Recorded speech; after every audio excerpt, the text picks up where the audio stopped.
Siapa yang paling layak jadi imam? Ni berkaitan dengan solat berjemaah. Yang paling layak jadi imam asalnya adalah pemerintah, agung ke, sultan ke, contohnya kan. Dialah yang paling layak jadi imam bagi satu-satu masjid. Tapi kita ni kalau YB ke sultan jadi imam terus ambil gambar terus, viral terus.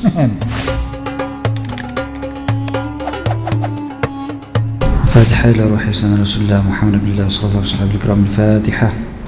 أعوذ بالله من الشيطان الرجيم بسم الله الرحمن الرحيم الحمد لله رب العالمين الرحمن الرحيم مالك يوم الدين إياك نعبد وإياك نستعين اهدنا الصراط المستقيم صراط الذين أنعمت عليهم غير المغضوب عليهم ولا الضالين آمين الله لا إله إلا هو الحي القيوم لا تأخذه سنة ولا نوم له ما في السماوات وما في الأرض من ذا الذي يشفع عنده إلا بإذنه يعلم ما بين أيديهم وما خلفهم ولا يحيطون بشيء من علمه إلا بما شاء وسع كرسيه السماوات والأرض ولا يؤوده حفظهما وهو العلي العظيم آمن الرسول بما أنزل إليه من ربه والمؤمنون كل آمن بالله وملائكته وكتبه ورسله لا نفرق بين أحد من رسله وقالوا سمعنا وأطعنا غفرانك ربنا وإليك المصير لا يكلف الله نفسا إلا وسعها لها ما كسبت وعليها ما اكتسبت ربنا لا تؤاخذنا إن نسينا أو أخطأنا ربنا ولا تحمل علينا إصرا كما حملته على الذين من قبلنا ربنا ولا تحملنا ما لا طاقة لنا به واعف عنا واغفر لنا وارحمنا أنت مولانا فانصرنا على القوم الكافرين آمين لا إله إلا الله وحده لا شريك له له الملك وله الحمد يحيي ويميت وهو على كل شيء قدير لا إله إلا الله وحده لا شريك له له الملك وله الحمد يحيي ويميت وهو على كل شيء قدير لا إله إلا الله وحده لا شريك له له الملك وله الحمد يحيي ويميت وهو على كل شيء قدير سبحان الله والحمد لله ولا إله إلا الله والله أكبر سبحان الله والحمد لله ولا إله إلا الله والله أكبر سبحان الله والحمد لله ولا إله إلا الله والله أكبر سبحان الله بحمده سبحان الله العظيم سبحان الله بحمده سبحان الله العظيم سبحان الله بحمده سبحان الله العظيم ربنا اغفر لنا وتب علينا إنك أنت التواب الرحيم ربنا اغفر لنا وتب علينا إنك أنت التواب الرحيم ربنا اغفر لنا وتب علينا إنك أنت التواب الرحيم اللهم صل على محمد اللهم صل عليه وسلم اللهم صل على محمد اللهم صل عليه وسلم اللهم صل على محمد اللهم صل عليه وسلم أعوذ بكلمات الله التامات من شر ما خلق أعوذ بكلمات الله التامات من شر ما خلق أعوذ بكلمات الله التامات من شر ما خلق بسم الله الذي لا يضر مع اسمه شيء في الأرض ولا في السماء وهو السميع العليم بسم الله الذي لا يضر مع اسمه شيء في الأرض ولا في السماء وهو السميع العليم بسم الله الذي لا يضر مع اسمه شيء في الأرض ولا في السماء وهو السميع العليم رضينا بالله ربا وبالإسلام دينا وبمحمد نبيا رضينا بالله ربا وبالإسلام دينا وبمحمد نبيا رضينا بالله ربا وبالإسلام دينا وبمحمد نبيا بسم الله والحمد لله والخير والشر مشيئة الله بسم الله والحمد لله والخير والشر مشيئة الله بسم الله والحمد لله والخير والشر مشيئة الله آمنا بالله واليوم الآخر تبنا إلى الله باطنا وظاهر آمنا بالله واليوم الآخر تبنا إلى الله باطنا وظاهر آمنا بالله واليوم الآخر تبنا إلى الله باطنا وظاهر يا ربنا واعف عنا وامحو الذي كان منا يا ربنا واعف عنا وامحو الذي كان منا يا ربنا واعف عنا وامحو الذي كان منا يا ذا الجلال والإكرام متنا على دين الإسلام يا ذا الجلال والإكرام متنا على دين الإسلام يا ذا الجلال والإكرام متنا على دين الإسلام يا ذا الجلال والإكرام متنا على دين الإسلام يا ذا الجلال والإكرام متنا على دين الإسلام يا ذا الجلال والإكرام متنا على دين الإسلام